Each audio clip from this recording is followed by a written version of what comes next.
more than 62 years of litigation experience handling insurance disputes, Welton Rayom is committed to resolving even the toughest insurance claims quickly.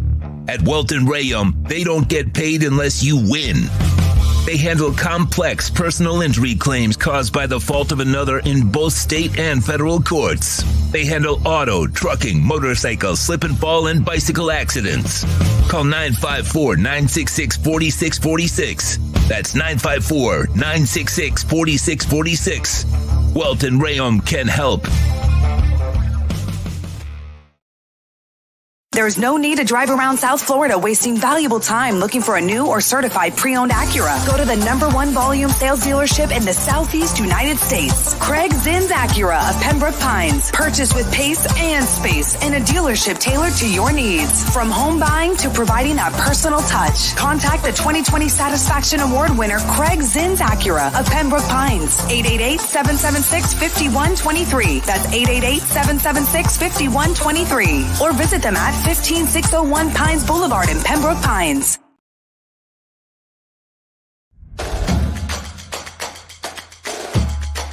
Welcome to Caneswear.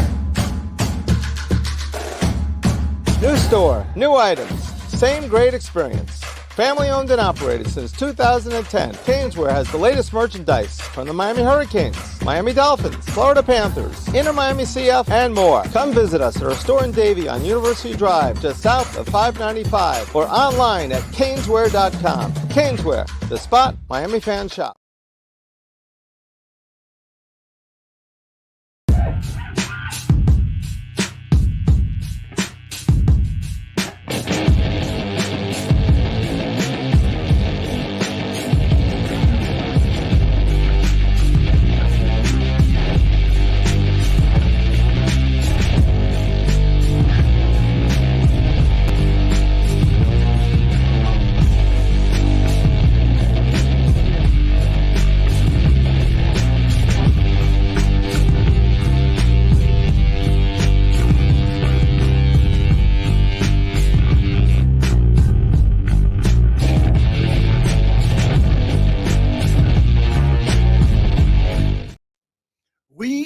Live. It is myself, Sean Stanley Frankie Frezko. Hopefully, will be joining us here in a little bit, but we got a lot to talk about. AEW Revolution, and of course, the road to WrestleMania continues to be a bumpy one for Cody Rhodes. We'll see how that plays out. But of course, jump in, ask your questions. The chat room is open as always, so jump in. Let's talk some pro wrestling. We're going to get things started. And when Frankie jumps in, I want to get his thoughts. It was AEW Revolution, and it was Sunday night. I forgot. I had to stay up real late and then drive to the great downtown Miami on Monday morning. Not a fun trip. But I will tell you this, the AEW Revolution pay-per-view, I thought delivered. The one thing that I think AEW does well is deliver on the pay-per-views. My biggest issue with what AEW does are more on the storylines leading up to the pay-per-views. I'm going to try to fix my camera here. There we go. Let's get rid of that little cable. But for me, it's more about the storytelling from AEW. Cat for Life, what's up, my man? DJ Mimo in the house as well. For AEW, it's more the storytelling to get to the pay-per-views, where I have the issue of trying to stay up on what is going on in AEW. Their pay-per-views always seem to deliver, and their in-ring talent is great, man. There's nothing about it. It's just the entertainment aspect, which is why I think their live shows don't do so well. But when you tune in and you watch their pay-per-views, there is some great action, great matches, and there's some great storytelling in their pay-per-view. The only other thing that I could say is they go a little long. They go 8 to 12. You get your 4 hours. Yeah, I am rocking it alone at the moment, Frankie. Hopefully we'll get in. I sent him the link, so we'll see. If not, hey, we'll make it happen. We'll make it work. And then don't forget to check him out tomorrow. Let Me Talk to You, him and his brother's podcast tomorrow. So make sure you support that, Frankie. we're gonna Cat for Life. I'm gonna get to the Sting farewell. Actually, you know what? I'm gonna start there. To me, I think AEW did everything right by Sting, including giving them the victory. A lot of times you don't see, it's usually them giving back. And I think this match wasn't technically Sting's forte, but it's kind of been his forte in AEW with Darby Allin. They've done the cinematic tag team matches. They've done a lot of tag team matches. Sting ends his 3-year run in AEW undefeated. I believe it was 30-0 with the win at Revolution. They had Lex Luger was at ringside, Nikita Koloff was at ringside, Magnum TA was at ringside, Scotty Riggs was at ringside. They brought in JR to do the match along with Tony Schiavone and Excalibur. Ric Flair, of course, was ringside. Ricky Steamboat came out as the guest timekeeper. So, they were all there as far as the support cast. And then Sting's music hits, and it was his Metallica theme. And then his son comes out dressed up as, the beach Sting, the blonde surfer Sting. Then his other son comes out as the Wolfpack Sting. And then you had Sting come out as, what he is now, the Crow, the black and white Sting.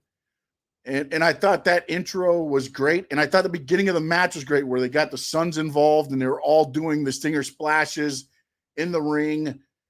And it just, again, because if you remember back in the AEW Dynamite, the Bucks left Sting's sons laying in the ring when they got him with the bats and all that. So it made sense. And kudos to them. They fight into the crowd. And while they're fighting into the crowd, the Sons have got their shine, and they just get out of the way. They get out of the way, go to the back to watch the rest of their dad's match. And then they battle through the crowd for a little bit, and then they finally work themselves back to the ring.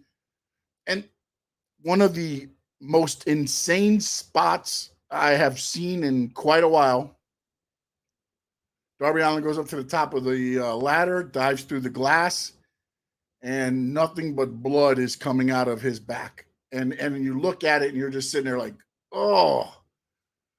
And there was another spot in that pay-per-view. I'm going to get to that in a little bit. But to me, I understood the story of what they were trying to tell. Darby takes himself out of the match, and then the Young Bucks get control.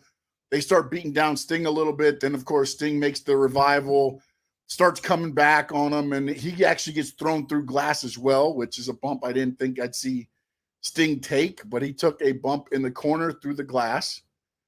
And it told a great story because Darby took himself out, but I didn't know, at what point is too much too much?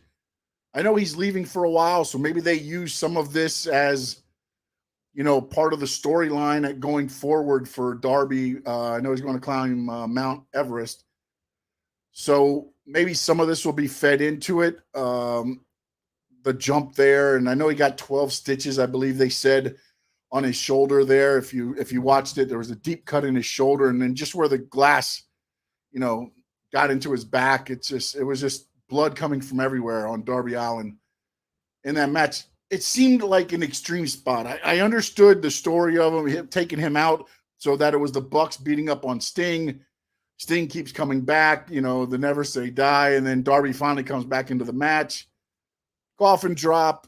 And the other thing is the Young Bucks, they did the thing where they're staring at Sting when he's on his he's coming at them, and he says, I think they said, F you, we don't love you, or whatever. And then they kicked him instead of what Shawn Michaels said, I'm sorry, I love you. That's right. They said, we're not sorry, we don't love you. Then they super kick Sting.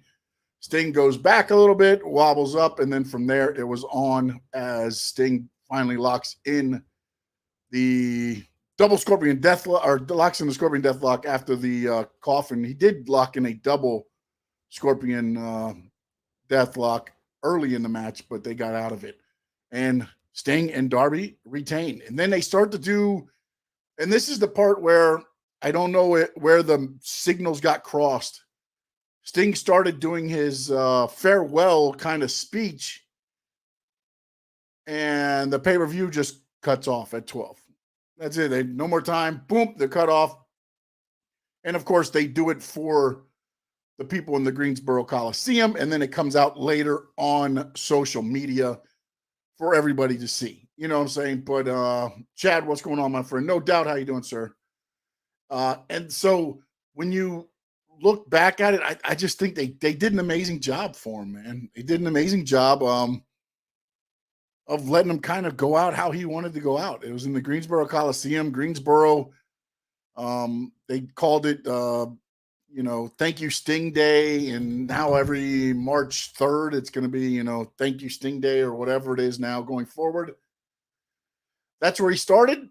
And that's where he ended in a way, with Jim Crockett. He started there and he goes out there. I thought it was a great venue for them. It kind of gave you the old WCW vibe, and it was a hell of a way for him to go out. And I don't know what else they could have done to make it any better other than, I guess, making him win the heavyweight title, which wouldn't have made sense, for the company. But he goes out as the champion, and then during the scrum, Tony Khan says the tag team titles are now vacant, and they will go up for a tournament, which will get probably announced on Dynamite.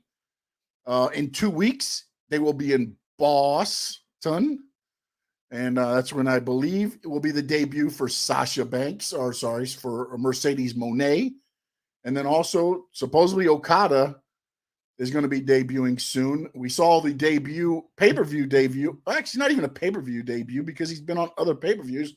But Will Ospreay and Takeshita. Let me tell you something. That match, look, I didn't like it the way it was built up. But God damn, can those two go, man. I watched them two wrestle every damn night of the week and twice on Sunday. And I would have watched that match, and I have watched that match again. That was a hell of a match. If you get a chance, and you can, go watch Ospreay Takeshita. Do yourself a favor. Thank me later. Greensboro is deep wrestling country. It really is. It really is deep. And they came out. They came out for Sting and for AEW. Ospreay match, I loved everything about it. But then again, they did a move where he did like a top rope brain buster, and he dropped Ospreay right on the top rope and just bruised up his whole side. I just thought sometimes, man, there's just too many damn extreme moves to me. Like, why? Why? You had such a great match. Why put yourself in that situation where you could end up getting hurt? And, and at least Darby's was more controlled. I mean, if you get a chance to watch it, Takeshita, they're on the top rope, and he picks him up for a suplex, and then he just drops him down on the turnbuckle. And and again, maybe an easier bump than it looks.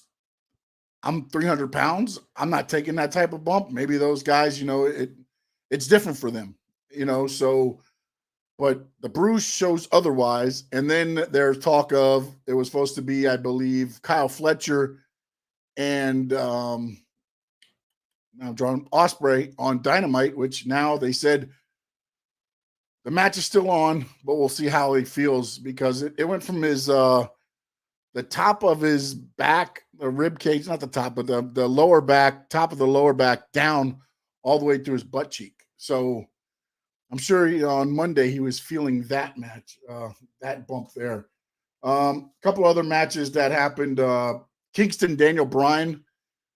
I thought that match felt a little off, and I believe it was more about the storytelling of, Eddie Kingston trying to earn the respect of Daniel Bryan, and he kept taking the moves, and it was just, it wasn't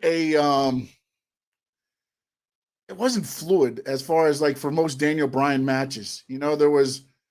It got fluid as it went on a little bit more, but it felt like it was stop and go, stop and go, stop and go.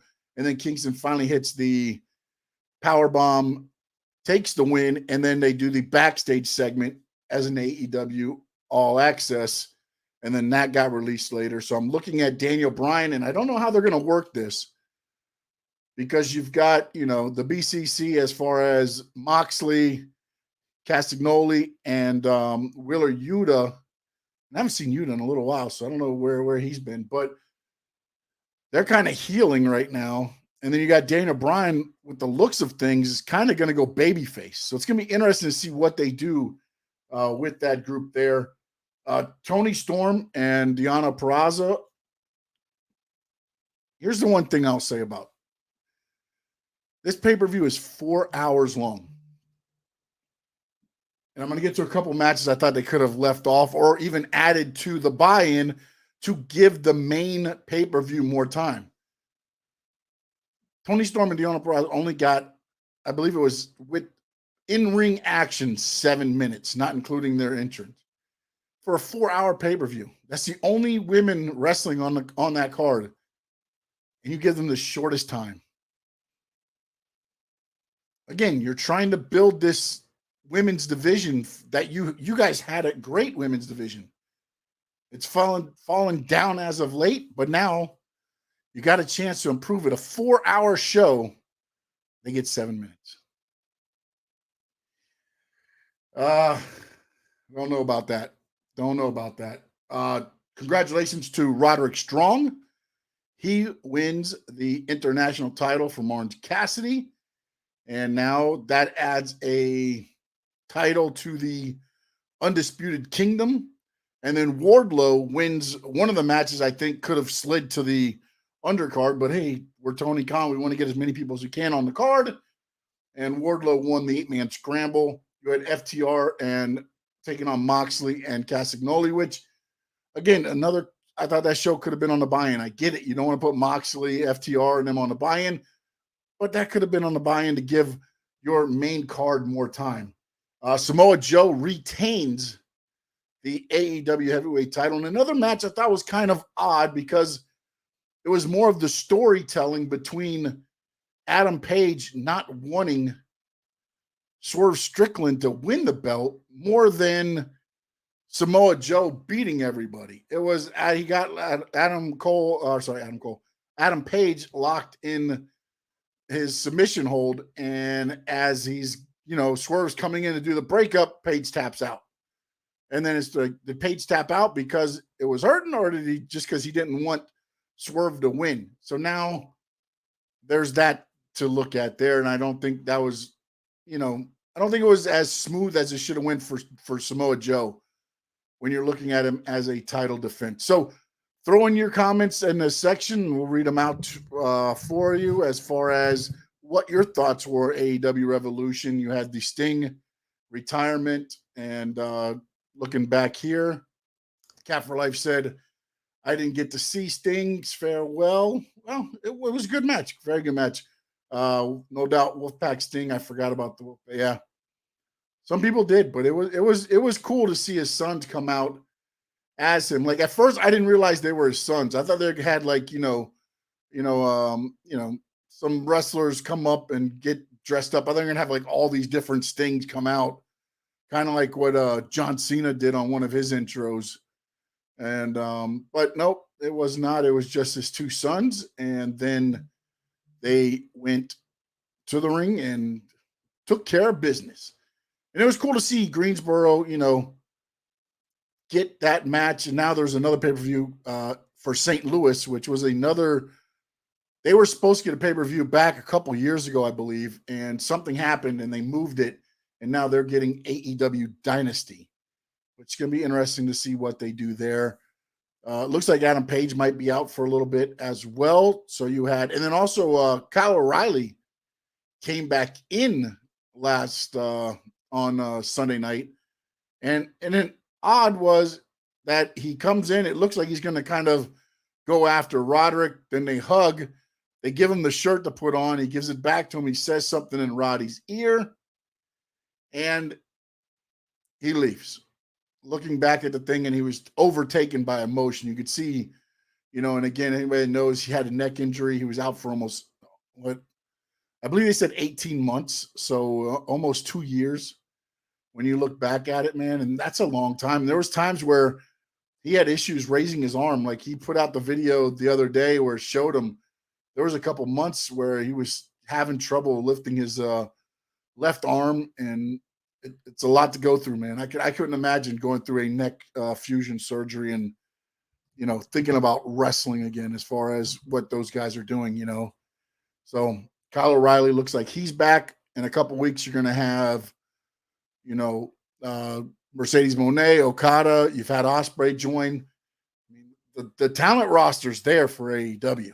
Now, can TK take it all together? And like Big O says with Spo and Mike McDaniel, they got all the ingredients. Can TK put it together and whip up a grand meal, a perfect meal? That's the problem that I want to see. But again, kudos to TK though also is they've gone out. A writer that left WWE she signed with AEW. They're doing steps to where it seems like, to me, you might start getting better, you know, dynamites, better collisions, and more of the storytelling to build up. Because again, that's where it's hard to watch 2 hours of wrestling when it's just wrestling. Pay-per-views, usually you purchase them, so you're watching them. When it's free TV and on the cable network, you're not keeping me entertained. I got 300, 400, thousands of channels to go to if I want to, depending on what you got, what your system is. Many channels you can go to. You don't have to sit there and watch that. You can just, yeah, you know what? I'll DVR it. There's nothing. I'm not going to miss anything. I'll go on to another show. You know, so we'll have to see where TK goes from here with the storytelling. There has been a lot of talk about a new AEW, new season, new AEW. If you've seen the logo, they've got a new snazzy little logo type going on there now. So we will see what they do and what they don't do. But I'll be tuning in this Wednesday because I want to see what steps they take. I'll tell you now, I had not really watched a lot leading up to Revolution. I watched Revolution. It kind of got the momentum built up for me. And I want to hear from you too. If you think AEW, they got the momentum going, or you think it's just a pay-per-view? Because as always, to me, AEW delivers on the pay-per-views. It's the entertainment side on the 2-hour shows that I seem to always have the issue on. So it'll be interesting to see how they do, and they go from there. All right, I want to jump over to now, if you will, I want to jump over to the road to WrestleMania. And that's going to be the WWE side. The Rock put out a 21-minute video before SmackDown on Friday. And he kind of went into detail about, you know, what was said, what was whispered, Cody talking to him and saying, you know what, Rock, you're right. You and Roman are the better, you know, the better money-making pay-per-view for WrestleMania, the bigger match at WrestleMania. Go ahead, have it. And then he you find out at the press conference, Cody changed his mind. Cody talked about that last night on Raw, where he said, you know, he sees where Rock puts up the PowerPoint where he shows that their family's better than everybody else. And he's like, oh no, I'm not letting this stand. And that's where he changed his mind. Again, now they're starting to fill in some of those holes in the story. They're filling them in now, so you're understanding where they're going. This is where, to me, WWE, and again, their writers, their talent, they've been doing this for so long. There's probably a blueprint where it's just plug and play, but they tell stories so well.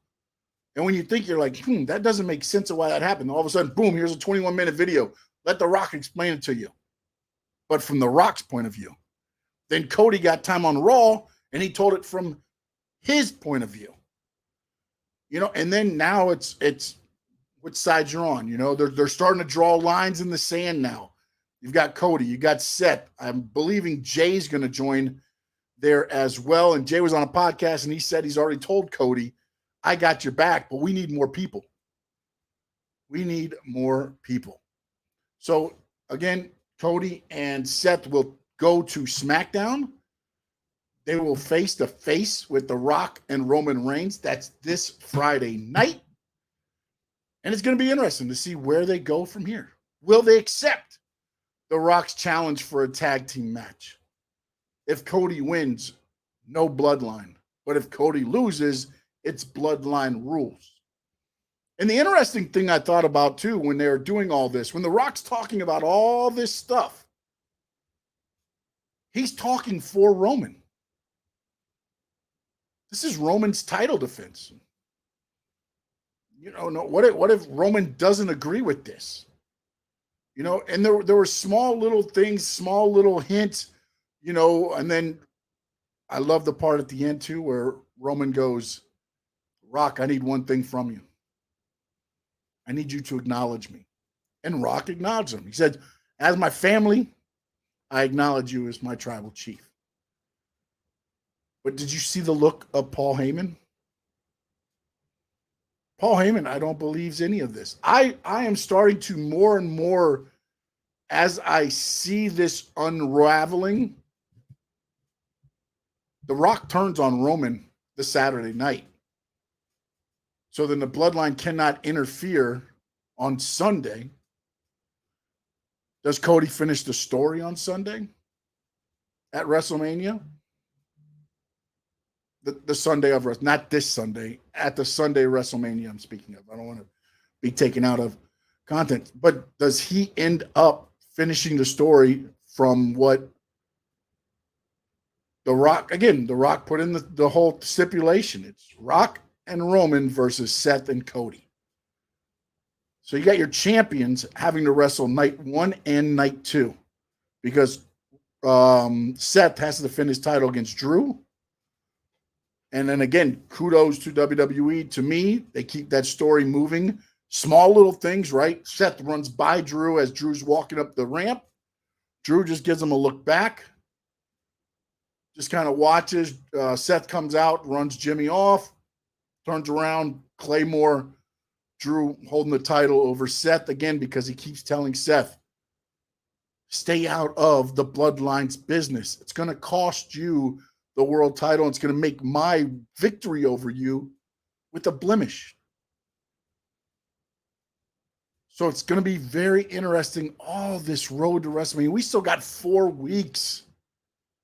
4 weeks. It is exactly I believe it's April 2nd and 3rd or April 3rd and 4th. So just under a month now. 4 weeks. They've still got to build this. So, again, a lot can happen between now and then. You've seen Jimmy and Jay kind of getting their match set up. You're watching things develop. The one thing interesting to me also is Rhea Ripley. Becky is supposed to be fighting her for her title, but now you've seen Nia Jax and Liv Morgan both interject themselves into that, looks like almost into that match. Do they turn that into a 4-way match? Is the WWE going to go the TK route and just start adding people to their big pay-per-view? I'm sorry, PLE, Premium Live Event? Just get everybody on. Let's get everybody on. Okay, make it a 4-way. It should be Becky versus Rhea. That's it. Becky won the match at the Royal Rumble.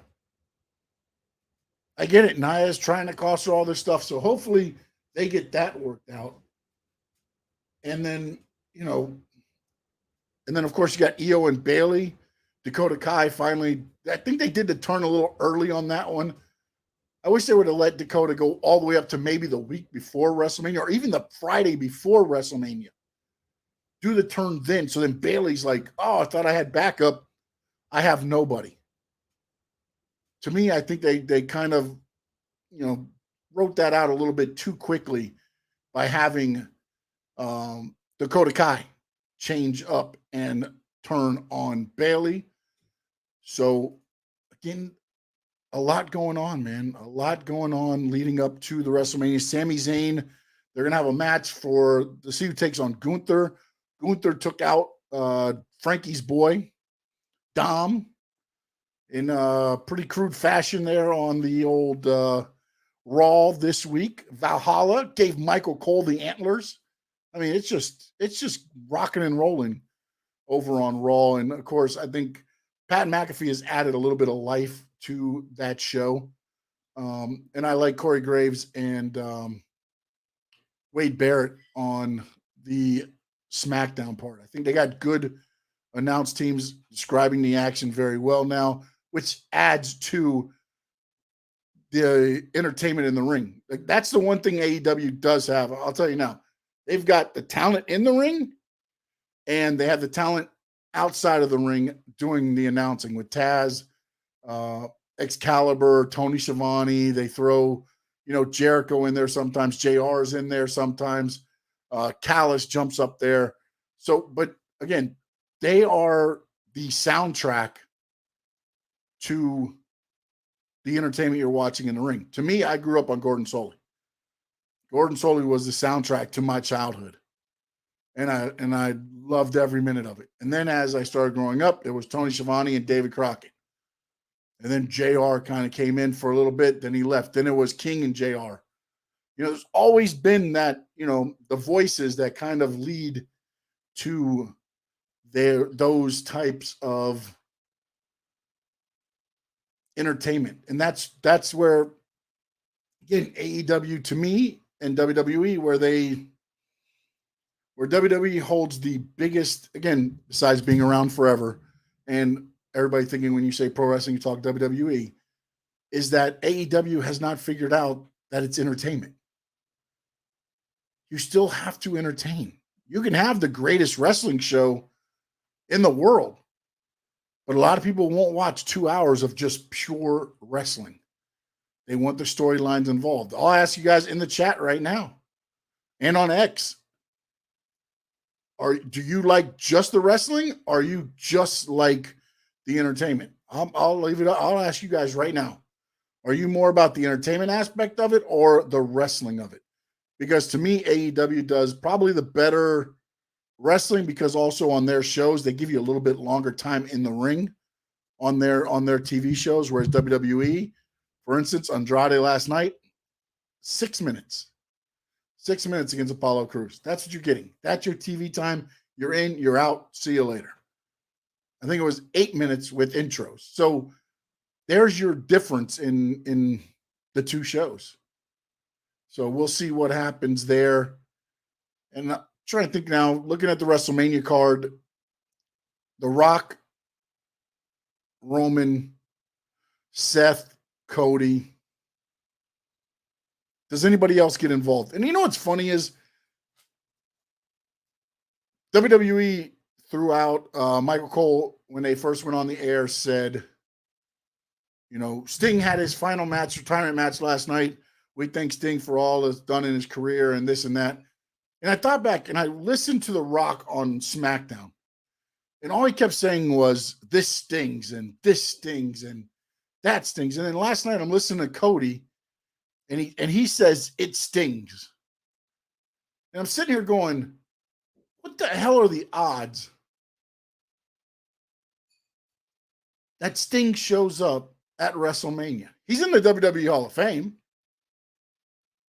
I'm not saying he's going back to WWE, but what are the odds that WWE figures out a way to somehow get him involved? What if they bring out Sting to help out Cody? And there's one thing, and let me see if I can find this real quick, and I apologize. I probably should have had this up earlier, but there was a tweet that Cody sent out a couple days ago. And now I should, yeah, there we go. There it is. Actually, that's not the one. Let's do this one. There we go. All right, so now I'm going to share this real quick. And I thought it was funny because, and again, I'm throwing shit against the wall here because I don't truly, honestly believe that Sting will show up. But Rock referenced it stings 3 times in his promo on SmackDown. Cody did it twice on Raw. Then I go and I look at Sting's X account.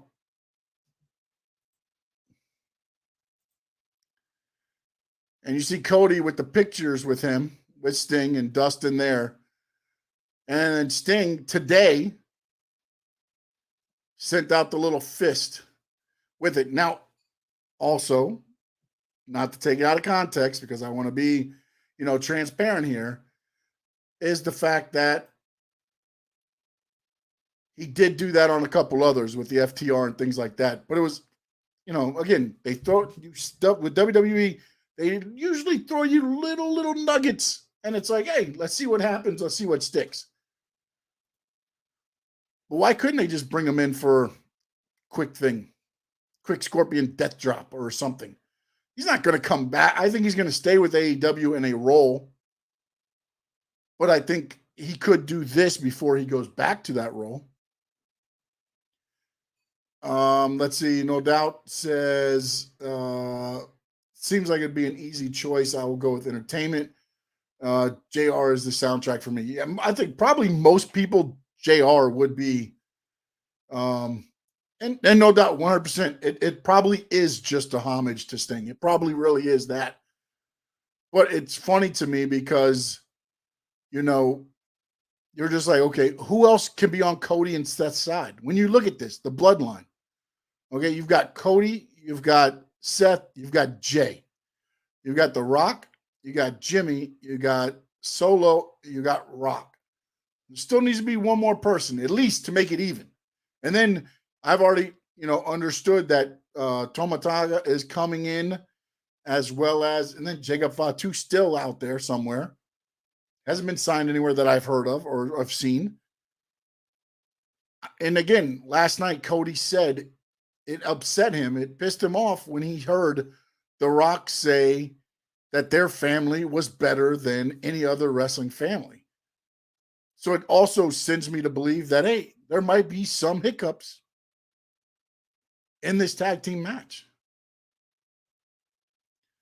No doubt there's somebody else from the wrestling family. That's 100%. I believe that 100% as well. It's just when you look at it that through that lens, you're looking at what? Randy Orton. And I'm thinking of who's on the roster right now, not anybody outside of WWE. But when you look at the roster now, you got Randy Orton. But I think he's going to be in a match with Logan Paul. So then now you've eliminated him as far as, again, usually on WrestleMania, they try to get as many of the superstars. That's why I found it odd that they're going to make this a tag team match on night one and then the title match on night two. Because now you've taken away, and then also Seth will have the match on night two as well.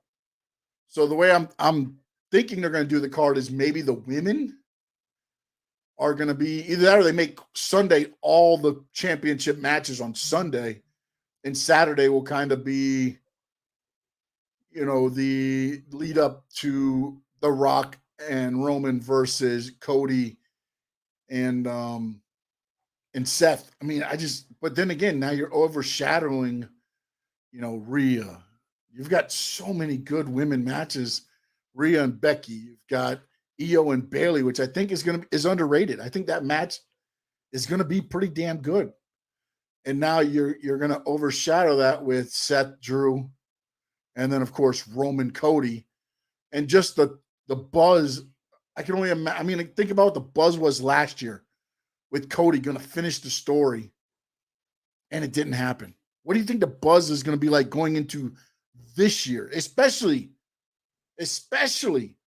think they win Saturday night. Now Bloodline is supposedly banned from ringside. Everything is in Cody's court to become the next, undisputed universal WWE champion. What if he doesn't make it happen then? Does he finish the story? The way everything is being put down right now, he almost has to finish the story. Which is why I believe The Rock will turn on Roman, because I don't think they have Cody beat him clean. Just like Roman didn't beat Cody clean. I don't believe that they're going to sit there and have Cody hit a Cody cutter and then a crossroads and pin Roman. I don't think that happens. I think The Rock comes down. They do the whole thing with being, barred from ringside. They lose the match. They lose the tag team match. Now the Bloodline's suspended from ringside, but The Rock, being the TKO board, he can position himself at ringside, right? Because he's the boss. And then he rolls in, and you think he's going to go at Cody, and he hits Roman 1, 2, 3. Cody wins. The story tells, now you pick up Rock and Roman from there. I mean, the way everything is rolling, it feels like that is where they're going for. Or The Rock and Roman beat Cody and Seth, so then it is Bloodline rules. And now the Bloodline can be at ringside, but The Rock can still screw Roman in the end.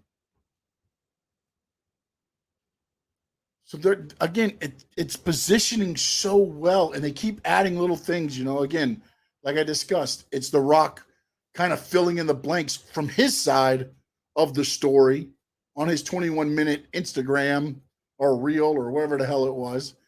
And then last night, Cody told from his side, and then Seth confirmed that he's back, he's healed, and he will be his partner, and they're heading to SmackDown this Friday night. So it's going to be very interesting to see exactly what happens next in the story. Because as I said last year, heading into WrestleMania, Cody finishes the story. What's next? What is next for Cody Rhodes when he finishes the story? He gets, bam, he wins it, 1, 2, 3. He's holding up the title. What happens next? Terry, what's up, my man? No Doubt says, if Cody and Seth are champs, that would set up a battle of the titles. That could 100% happen because, like I said, they are going to Netflix. And I almost feel like that is going to be kind of like a pay-per-view, not a pay-per-view every week, but it'll be like top matches, I believe. I think they use SmackDown and NXT and some of those other shows to build up angles, and then kind of, more mid-card guys maybe finishing them at Netflix. And then at that point, you won't need 2 champions. I don't know that I think they break away from the brands. Because again, you're going to have 2 months. October, I believe, is SmackDown's contract is up. They don't go to USA until January. So you have 2 months where SmackDown does not have a home. Do they try to run that on Netflix to do as a test? So there's going to be 2 months where SmackDown's kind of doesn't have a home. And so it's going to be interesting to see what they do there. But Battle of the Titles, Cody and Seth, again, I inclined to think title versus title, maybe they do it that way. But the problem going there is that's the 4th time. Cody's already beat Seth, I believe, 3 times. So, and plus, I don't think Seth remains the champion. And I think Drew wins the title. If he has re-signed, which I believe he has re-signed, they just haven't announced it yet. I believe Drew finishes and wins at WrestleMania. He'll beat Seth. I think Seth will be beat down from the match, the tag match, and you'll end up seeing that happen there. It would be really cool if Raw was the premier weekly again. Yeah, I don't know what they're going to do at Netflix. It's odd to me because, again, not only are they going to, 2 hours, but it's 2 hours nonstop. The only commercials will be, I guess, whatever the WWE commercials, kind of like the packages or whatever they want to put in there. So it's going to be just nonstop WWE. And I'm sure if you have maybe, I don't know, the ad version of Netflix, maybe you'll get some ads. Maybe after the first hour, you'll get a couple of ads, and then they'll kick you an hour 2. I don't know how they're going to run that, but it's 2 hours straight. It's just going to be 2 hours of straight. That's why I think it'll be more angled toward, weekly like blow-offs of feuds or something. You'll see more of the, the Gunthers and And Logan Paul might be on there, but I think you're gonna see a lot more of like the IC title, which is actually SmackDown, or no, that's Raw. Sorry, the US title, SmackDown. I think you'll see more of the Intercontinental title being defended there every Monday night, more as a title being shown. So I don't know if that's going to be the premiere show again, because they haven't even said that it's going to be on Monday nights. Another interesting thing that was kind of thrown out there, and again, I don't know that they do this, but maybe they spotlight house shows, and that house show will be, basically the live Raw. They have house shows that they used to do a show called TNT Tuesday night, and it was Vince McMahon and Lord Alfred Hayes, and they sat more like a talk show, like Jimmy Kimmel. It was Vince behind a table, Lord Alfred Hayes on the couch, and then they'd bring out guys and they'd interview them and just talk back and forth, storyline driven.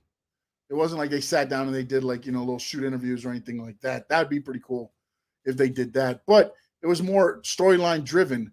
But then in between, they would send it to, Maple Leaf Gardens or Madison Square Garden, and it would be whatever. It'd be Iron Mike Sharp taking on the Salvatore Bellomo or one of those matches like that. And you'd get more of that house show feel from there.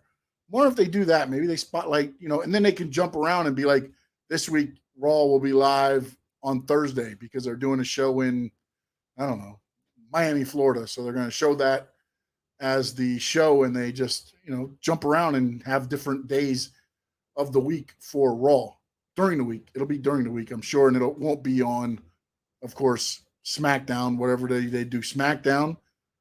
And because I don't know that SmackDown stays on USA on Friday night.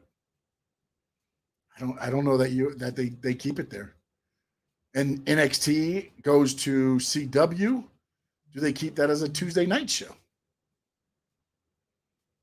I don't know what their lineup is on CW, and I know at USA has Raw on Monday. Do they move SmackDown to Monday? Does Netflix go to Friday? There could be a lot of changes coming for, what's happening in WWE. There could be a lot of changes coming, and in AEW as well. There's been a lot of talk. There were, Frankie said it even on the show, there was, they did the Discovery streaming service or whatever, and AEW wasn't included. Tony Khan says everything's good, everything's going great, but they weren't included in that. And that seems kind of odd to me, because you would definitely want to be on their streaming service if that's what you're trying to get to. You know what I'm saying? So a lot is happening, a lot to happen. If you have a chance, TNA has picked it up TNA. I almost called them Impact. No, it's TNA now. They have picked up a lot of steam as well. They're looking to possibly go to a live show. If that does happen, I think that helps them as well. But they'll have to find a home as well. So what channel picks up TNA to do a live show? Or do they go to Amazon Prime? Do they go to one of these streaming services? And if they do they beat AEW to the punch to going to one of these stream services? It's going to be a lot going on, not just in the ring, but outside the ring. There's going to be a lot going on. I mean, you got your signings. You're going to have your cuts coming up because, of course, after WrestleMania, WWE always does the spring cleaning as they figure out who they want to keep, who they don't want to keep. The cuts always come usually after WrestleMania because then they start putting in the new storylines of who they want to push, who they don't want to push, who's performed, who hasn't, and you'll start seeing more cuts. And then you'll see that talent go where? And when you look at what the talent that got released right now, Riddle's the NJPW, I believe, television champion now. Dolph Ziggler went over, and I believe he won a title. There's a lot going on, and those guys are not signed to any of the big companies right now. They're doing their own thing. And I think that comes off the back of what Matt Cardona has done for himself. The indie god. He's shown that you can make a living if you You believe in yourself, you go out there and you do it and you bust your ass. That's what Matt Cardona does week in and week out. He's everywhere doing his own thing. And kudos to him and Steph DeLander. They are showing you can make a living and a good living on that. I mean, look what they're doing. They're on MLW. They've been with TNA. They've been with, they were on Impact. They're MLW. They've done New Japan. They're on a lot of the indies throughout the U.S. I mean, you can make a living now not working for WWE and AEW and all that. Now, is it as good? I don't know. I don't know what their rates are, but it's good enough for them to make a living off of, so must be good. And again, if you're not getting used in WWE, your downside's probably not that good anyway, so you're probably making more money in the indies. Especially if you're a guy like Cardona, who is worth the money that he's charging. And you watch Top Dollar is doing the same thing right now. AJ Francis, he's been around quite a few now.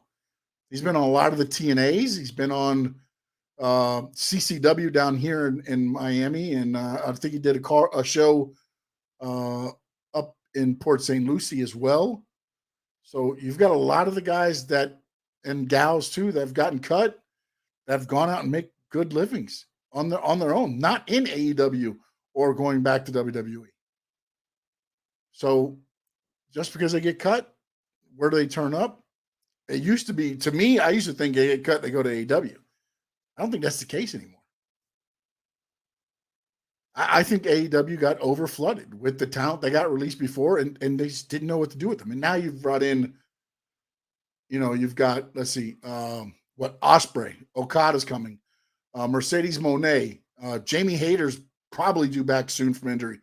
Britt Baker due back probably from injury soon. Miro's been out. You got Keith Lee's been out.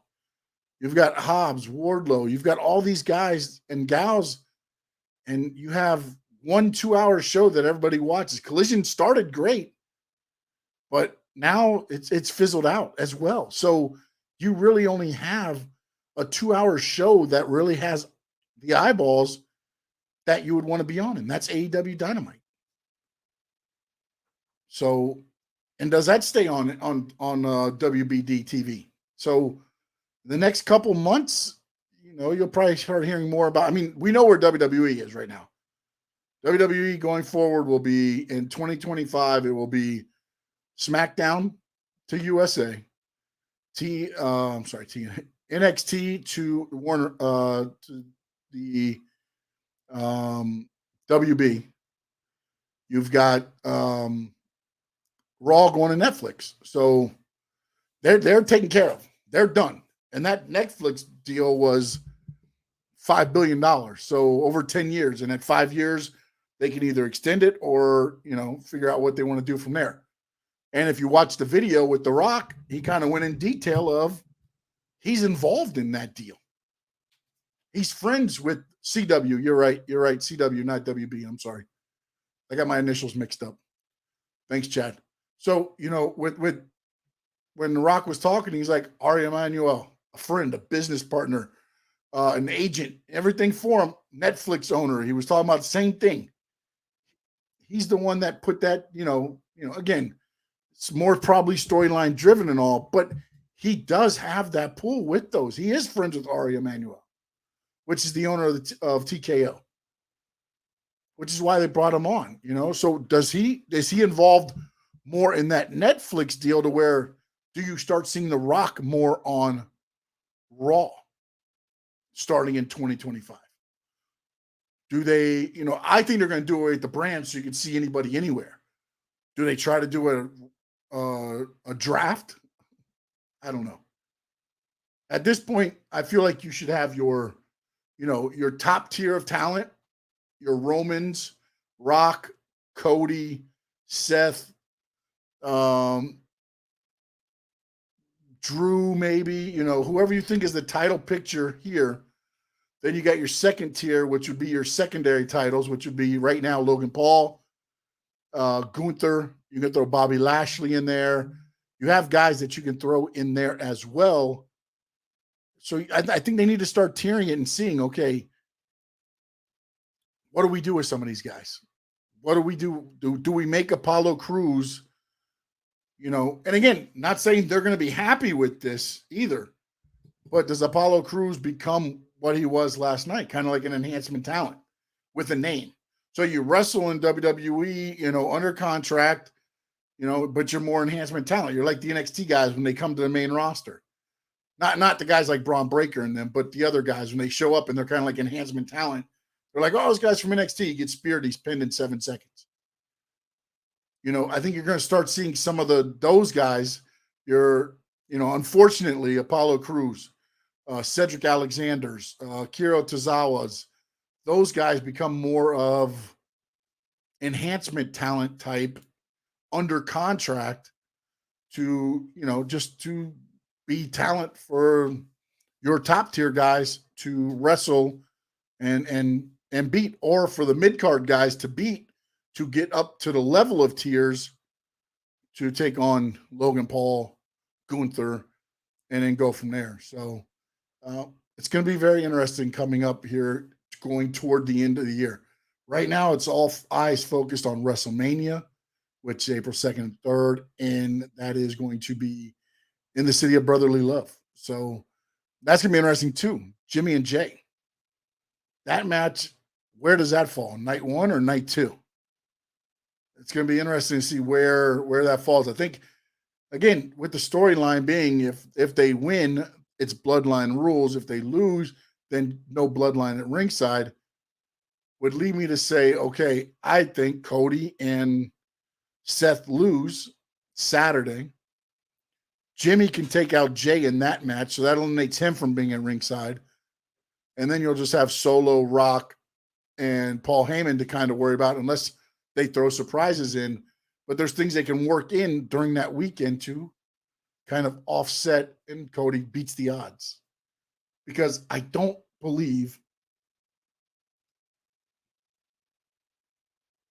that Cody can take a loss here. I don't think if Cody loses here, he lost last year, he got the momentum back. Can he lose this year and the same thing happen? Will the crowd still chant, we want Cody, when he's 0-2 on the big stage? He can't win the big game, right? He can't win the big game. He's won the Royal Rumble. He's made it to the big dance 2 times. And he's lost both. I almost feel like I'm getting to the point now to where I feel like all of this is being set up to where Rock costs Roman Rock start feuding. How they work that, I don't know, because both of them are part-timers. But The Rock did say he was going to spend more time there. So we'll see. We'll see what happens there. No doubt said, I hope so. They never should have done the Raw versus SmackDown to begin with. Good riddance. Yeah, but they had to, because the money. And that's the other part that I don't know what Netflix and USA and all of them had, because the problem too was you had Fox say, we want, and rest in peace, Bray Wyatt. They wanted Bray Wyatt on that show. They didn't want him to be on USA. Why am I going to? They almost turned into what Vince McMahon used to be. Why am I going to let you go wrestle for another federation where they're going to make money off you? That's what was happening between. That's why there was a brand set up, because if you're on this station, they wanted these guys. This station wanted these guys. That's why the draft became what it became. I mean, I think they toyed with it at the beginning as something just like, let's see how this rolls out. But then it turned into something because Fox wanted these guys on their show. USA wanted these guys on their show. And they're paying the money. You got to make them happy. Now, does Netflix do the same thing?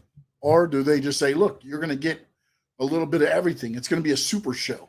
We're going to throw everybody on Netflix, and we're just going to have super show on the Netflix show. So you got SmackDown on USA, you've got NXT on CW, and you'll have a super show on Netflix for 2 hours. No Doubt says Rock versus Roman makes sense because if Cody wins, it allows him to move past the bloodline and on into the next feud. And I'll as I said a minute ago, No Doubt, and I ask everybody in the chat, everybody listening on X, when you watch this video, comment below. Cody beats Roman Sunday, April 3rd, Philadelphia, Pennsylvania. The Nightmare is the new champ. What's next? What's next for Cody Rhodes? Because there's no more story. The story's done. What becomes the next thing that drives Cody Rhodes? That's going to be, and drives him to where the fans are as emotionally invested in him as they are now for him going after the title. Once he gets that title, what keeps them invested in him? That's going to be the $1 million question.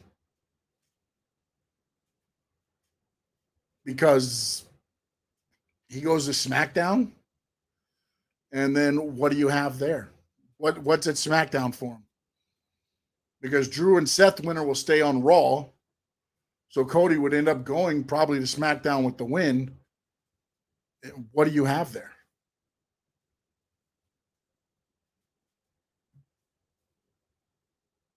Sorry, excuse me.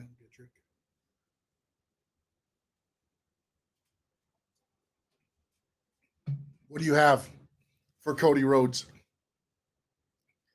That's going to be the thing, is like, I see no other way for him but to win. But then, like, I hopefully in the next 3 or 4 weeks, they start kind of throwing a little bit of a wrinkle to where you can see what's next for Cody too, without pretty much giving it away. But who falls next in line for Cody? I mean, you could always do, the rematch, because The Rock cost Roman the match, and you could always rerun it back and have Cody fight Roman at the next pay-per-view and have The Rock cost him again, just to add fire to it. You know, you could do that probably for a pay-per-view or two.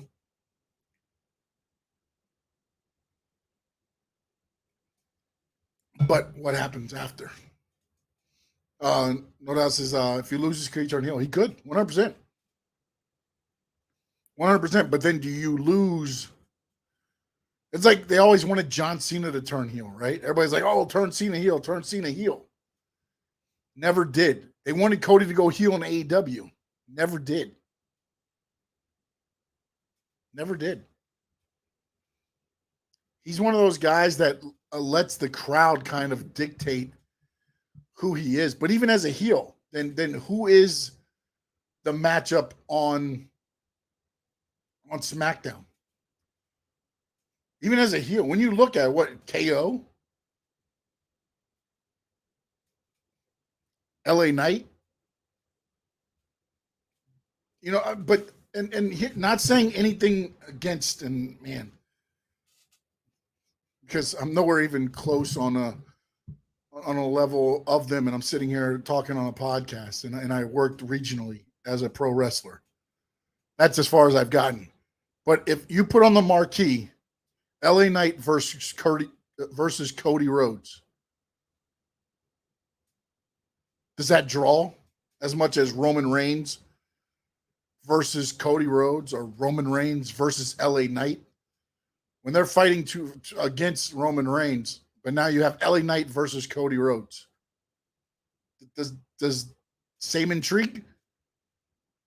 And this is without any buildup. I mean, they could probably build it up to where maybe after you watch it, you're like, okay, I can get into this. But right now, if you're thinking about it and you say, okay, LA Knight versus Cody Rhodes, does that have the same oomph behind it as knowing Cody Rhodes versus Roman Reigns? And again, take into account, this is Cody finishing the story. So Cody has the story going for him right now. So everything's behind him. Now the story gets finished, and now it's heel Cody versus LA Knight. Oh man, I don't know.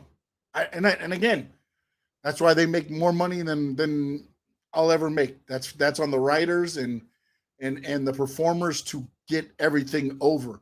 And do I think they could? Yeah, 100%. 100%. But it's going to be interesting because looking at how everything's rolling out now, I don't see Cody going heel that quickly. Like how quickly can you go heel after you just finished your story?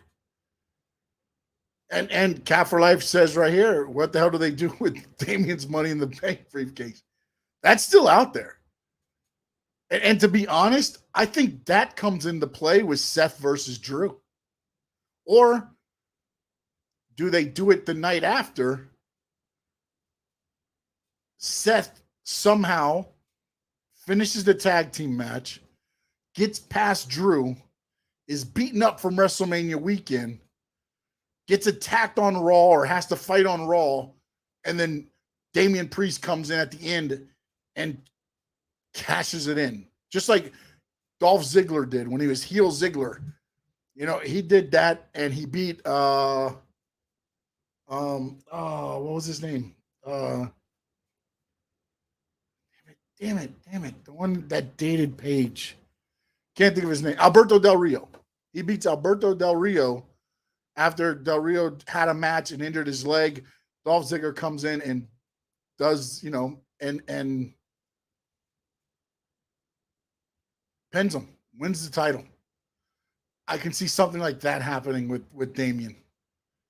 He could cash in like Seth did against Brock and then Roman during the match. He could cash in with Seth and Drew and win the title there. Or I could see him maybe winning. I think, you know what, that might be the X factor, Cap, is if you put the title on Damian for a little bit. He probably won't have it long. Not going to lie. He probably won't have it long. But if you put it on him for a little bit and kind of have Seth chase it for a little bit, or whoever else they want to have, you can have a couple pay-per-views where then Seth wins it back. Possibly. That might be a way to go to where you kind of have at least one of those moments during WrestleMania weekend. Because I feel like right now the moment is definitely going to be Cody winning the title. Because if he doesn't, then I will say this right here, right now. If he does not win it at this WrestleMania, I don't believe Cody Rhodes will ever win a heavyweight championship in the WWE.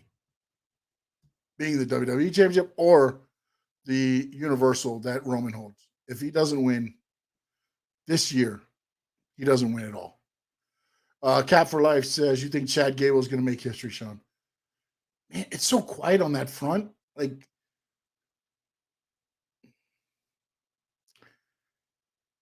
I know there was a push for him to win the title at WrestleMania, but everything kind of died down. Do they push it in the next 4 weeks?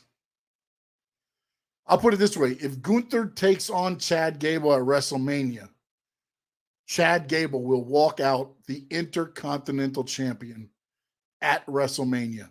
If that is the match, Chad Gable will do that and will make history at WrestleMania by beating Gunther. If that is the match that ends up rolling out. Because I have heard and read a lot and everything has been the same.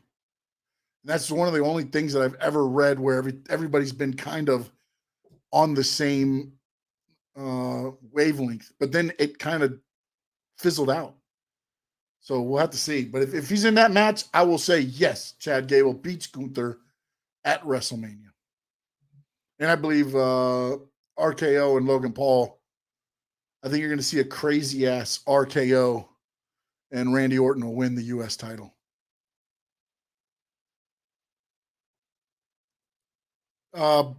Braun Break. Actually, I think they were wrestling tonight, weren't they? They were defending the tag titles tonight against the Good Brothers, or is that coming up? But no, he's going to get a push, man. I honestly thought he was the guy that was going to beat Gunther, but then they put him on SmackDown, so that ruined that because, again, all plans kind of got ruined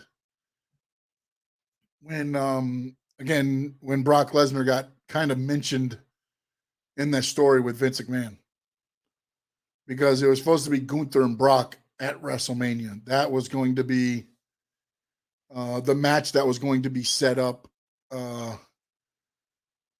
at the Royal Rumble. But Braun Breaker ended up taking his spot, and then Breaker eliminated Gunther, which was the same spot that Lesnar was supposed to be in to set up for the WrestleMania deal. But then all of a sudden, they sent Braun Breaker to SmackDown. So I don't know if something changes in the buildup or what happens. I got to see. They got a 8-man match or something coming up on Raw. So I don't think Breaker's in that. But if he is, it'll be interesting. Hopefully, it'll be Chad Gable.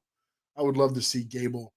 The Creed brothers are still there. They just, again, the problem happens at WrestleMania time is once they start building up these stories, a lot of these, if you're not in the WrestleMania plans, you kind of fall off. You fall to the side. Because the Creed brothers aren't going to be put in there to elevate anybody to head to WrestleMania, because I think they got big plans for those guys. So you're not going to put them in there to, job to Judgment Day or whatever. You've got Imperium doing that right now, So I think right now it's just they're kind of being put to the burner, and they'll have a match here or there against some guys that they're going to beat, but they're not in the plans for WrestleMania, at least the big plans for WrestleMania. They might get a match like on the, they usually do those like 10 tag team matches, 10 tag teams together taking on, kickoff show or whatever, or a battle royal. But I think they're going to be in the big plans after WrestleMania. I think you see the Creed brothers get the push that they deserve. Same with AOP. AOP and Karrion Kross and those guys, I think they came in at a bad time, which is why right now they're fighting Lashley and the Street Profits, which maybe that ends up being a match at WrestleMania as well that they gear to, but we'll see. We'll have to see what goes on there. I just think that the plans they're not in the plans, so they're just put to the side right now because you don't want to ruin any momentum or start, having to have them job out to another tag team to elevate another tag team to WrestleMania. All right, guys, I want to thank everybody that joined, everybody that's been looking in. Make sure, please, join in on the comment section. If you're there, please subscribe to the Stanley Media House YouTube channel. We will do more of these shows, more live shows coming at you. Actually, there'll probably be more. I'm debating on whether to do live or recorded. So if you want to throw it in the things after every NXT, after every Raw, after every SmackDown, after TNA, I'm going to start breaking down shows and watching them and putting out that content, as well as some of the New Japan Pro Wrestling pay-per-views as well, and some other things coming to the Stanley Media House channel with the Squared Circle Digest. Then you also have Talking Racing Now, where I'll be talking NASCAR. Got some interviews coming up, which will be put up on that for Talking Racing Now. And then, of course, the Sean Stanley Sports Talk, which I'll be putting out some Dolphins content and stuff there. So hopefully I can get to 1,000. So if you will, please hit that subscribe button as you go out. If you can't, hit the notifications. If you don't want to, that's fine. I appreciate it if you hit the subscribe, though, because that will help me get to the 1,000 that I'm trying to get to, so I can get this channel monetized a little bit and working for me. And I appreciate all of you helping me out and supporting me. Everybody that was in on the chat, no doubt. Cap for Life, Terry, Chad, my dad, and of course, the great DJ Mimo. Frankie Frezko not able to make it today, but hopefully I helped you out and filled that appetite that you had for pro wrestling talk. And as always, I appreciate you guys. Thank you so much for being a part of the show. It is the Squared Circle Digest every Tuesday, 8 p.m., Stanley Media House YouTube channel, as well as the Frankie Frezko YouTube channel. Don't forget to check out Frankie and his brother tomorrow. Let me talk to you. It is happening tomorrow, 8 o'clock on the Frankie Frezko YouTube channel. I'm Sean Stanley. Make sure you follow me at Sean_Stanley11 on Instagram, on X, on TikTok, on whatever you want to do. But of course, as they say, so long from the sun, shine, stay.